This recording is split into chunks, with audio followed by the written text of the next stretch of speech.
আসসালামু আলাইকুম প্রিয় ভাইয়েরা, আশা করি সকলে ভালো আছেন, সুস্থ আছেন।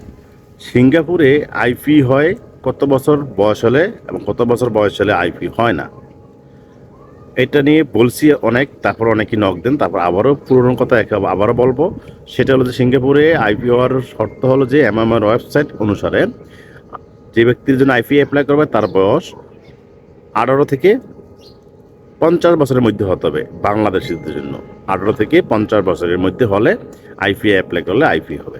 তো অনেক সময় দেখা গেলো অনেকের বয়স 45 বছর উপর হয়ে গেলে অনেক কোম্পানি নিতে চায় না, মনে করে যে বয়স্ক লোকে নিয়ে কী করবো। আবার অনেক কোম্পানি চিন্তা করে যে সে সিঙ্গাপুরে ছিল, সে অভিজ্ঞতাকে নেওয়া যাবে। এখন 50 বছর বয়সের উপর হলেও অনেকে গিয়েছে, যারা গিয়েছে তাদের সাথে আলোচনা করেছি। আলোচনা করে আমি মূল থিমটা শেয়ার করবো, যাতে আপনাদের কাজে লাগে, আপনারা এই জিনিসগুলো আপনার কোম্পানিকে বলতে পারেন। একজন ভাই নারায়ণগঞ্জ থেকে একজন কাছে কয়েকদিন আগে, তার বয়স ছিল 51 বছর বয়স। তিনি আগের কোম্পানি তার দেশে ফেরত পাঠা দিয়েছিল, তার ওয়ার্ক পারমিট রিনিউ হয় না এই কারণে। তখন সে আসার সময় অন্য একটা কোম্পানিতে আলোচনা করে আসছে। সেই কোম্পানি বলছে তুমি কী কী কাজ জানো সেই কাগজের ডকুমেন্টসগুলো দিয়ে দাও, অভিজ্ঞতা শেয়ার করে দাও, তোমার জন্য আমি চেষ্টা করবো নিয়ে আসার জন্য। তিনি দিয়ে আসার 2 মাসের মধ্যে আবার আইপি হয়ে গেছে। ওই কোম্পানি কী করছে, এমএমআই মেল করছে যে সে একজন অভিজ্ঞ লোক, তাকে আমার লাগবে, আমার কোম্পানিতে এরকম অভিজ্ঞ লোকের খুব দরকার, এরকম কিছু লিখে এমএমআই আইপি অ্যাপ্লাই করছে এবং তার বেতন দিয়েছে 1600 টাকা। মনে রাখবেন, 50 বছর উপরে হয়ে গেছে গা, তার বেসিক 1650 টাকা দিয়ে অ্যাপ্লাই করছে, তার আইপি হয়ে গেছে।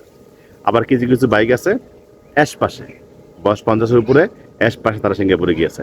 তার মানে আপনার বয়স যদি 50 হয়ে যায়, আপনার কোম্পানি চাইলে আপনাকে নিতে পারবে, আইপিতে নিতে পারবে, অ্যাশ পাশে নিতে পারবে, আবার যে কোনো কোম্পানি নিতে পারবে। তো আপনি যদি এই কোম্পানিতে দিবেন, সাবমিট করবেন, আপনার যদি অভিজ্ঞতা ভালো থাকে, সিঙ্গাপুরের সার্টিফিকেট থাকে, কাজের এক্সপিরিয়েন্স থাকে, এবং সেই কোম্পানিতে আপনাকে নিতেই চায়, যে আপনার মতো লোক দরকার তার, তাহলে সেটা ইচ্ছা করলে নিতে পারবে। তাই হতাশ না হয়, আপনার অভিজ্ঞতাগুলো দিয়ে একটা সিভি তৈরি করবেন। সিভি তৈরি করে আপনার বিভিন্ন কোম্পানিতে সাবমিট করতে পারেন যে আমার বয়স এত, আমি এই কাজ জানি, আমি এত বছর সিঙ্গাপুর ছিলাম, আমাকে নেওয়া যায় কিনা। কোম্পানি যদি আপনার মতো লোক দরকার হয়, দক্ষ লোকের প্রয়োজন হয়, তাহলে সে যেভাবে হোক আপনাকে নিতে পারবে, এবং সে যদি নিতে চায় সে অবশ্যই নিতে পারবে। আশা করি এইটা ভিডিওটা অন্যদের শেয়ার করে দেবেন, যাতে অন্যরা এই তথ্যগুলো জানতে পারে।